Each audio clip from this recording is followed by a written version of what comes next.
Hi, I'm Mistress Harley, and of course, you already know I'm a big fan of horror.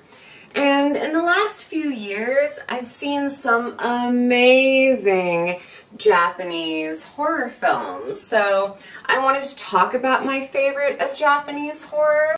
Quite a few. 2 out of 3 of my favorite Japanese horror films are made by Sion Sono. And that is Noriko's Dinner Table, about how renting a family can go terribly, terribly wrong. And one I just watched called Why Don't You Play in Hell, which is a movie about a group of Japanese people trying to make a horror movie. They call themselves the Fuck Bombers, which is the most adorable thing. As they run through the movie trying to film people on the street, they're like, "Fuck Bombers!" And it's just so charming. So, Noriko's Dinner Table and Why Don't You Play in Hell, 2 extremely good Japanese horror flicks.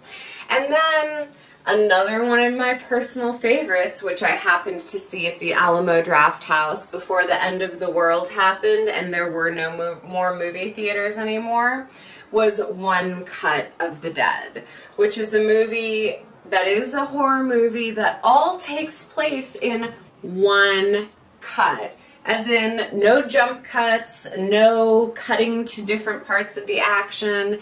You really get to see the whole film in one cut. And then as a little extra, just when you think the movie is over, you actually get a whole extra movie about them making the movie, which is part of the movie.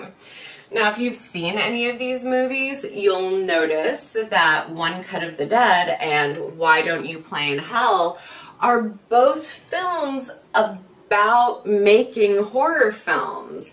So they're very meta.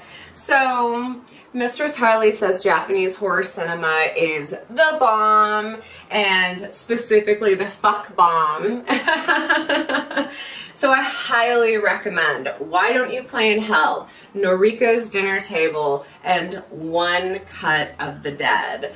I love Japanese horror, and maybe one day when the apocalypse is over, I'll go to Japan and be the big tittied white girl in their horror movies.